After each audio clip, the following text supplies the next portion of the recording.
Position 1, a relaxed, ready stance.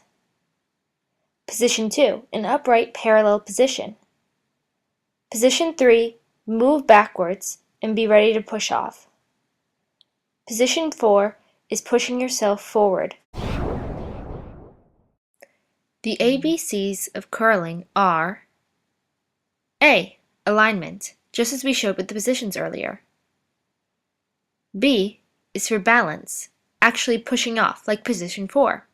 And finally, C, the actual curl. These two diagrams perfectly outline the forces that are at work on the curling stone when it is in motion. Dave O'Neill is an instructor and owner of the volunteer-run Columbus Curling Club. In 2017, he coached the Great Lakes Region U18 team at Nationals.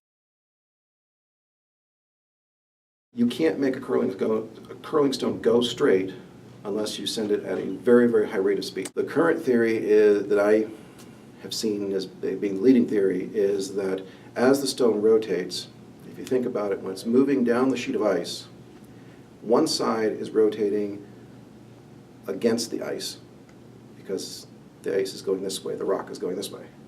On the other side, it's going with the ice.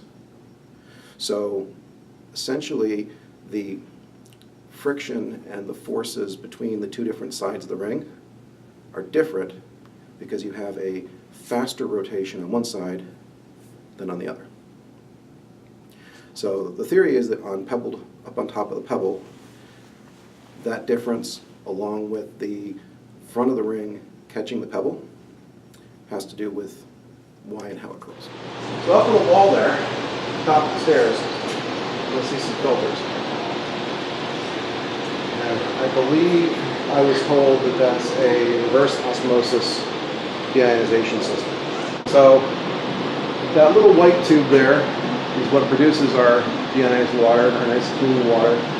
And obviously that would not be enough to run the club on a regular basis. So we store it in these tanks. So it slowly fills these tanks, and then we use it as we need it. These are our peddling tanks.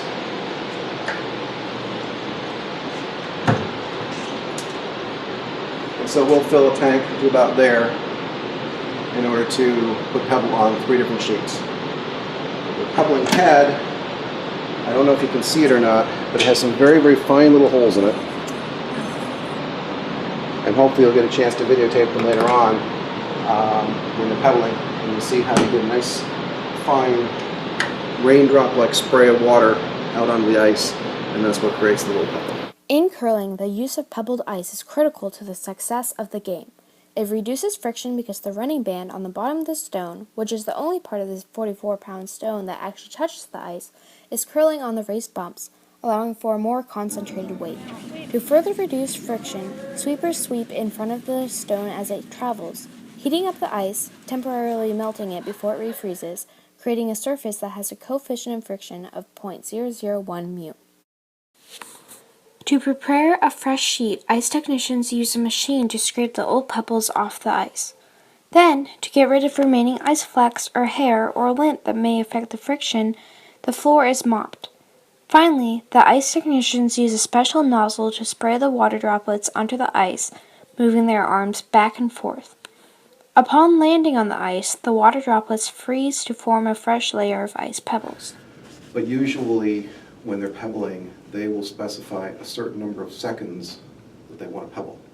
And they try to keep the arm motion as even as possible so they get as even a distribution of the droplets as possible.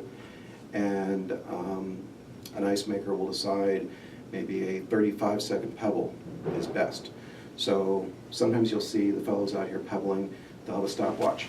And what they'll be doing is they'll time themselves to figure out when they start spraying the water on this end to when they stop at the other end, how many seconds did it take them. Nipped is where we take a device down there with a long razor blade on it, actually 3 razor blades in succession. And we run it over the ice, and then it has a lamb's wool sweeper behind it. And that theoretically evens off the top of the pebble. So when it falls, it's not going to land and be precisely the same size and height, and that's how we even it out.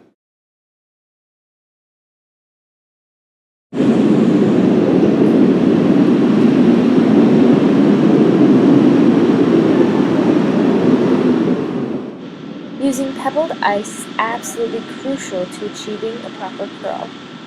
Without using pebbled ice, the stone does not travel as far. As stated earlier in the video, it reduces friction between the running band and the ice, therefore allowing it to travel farther.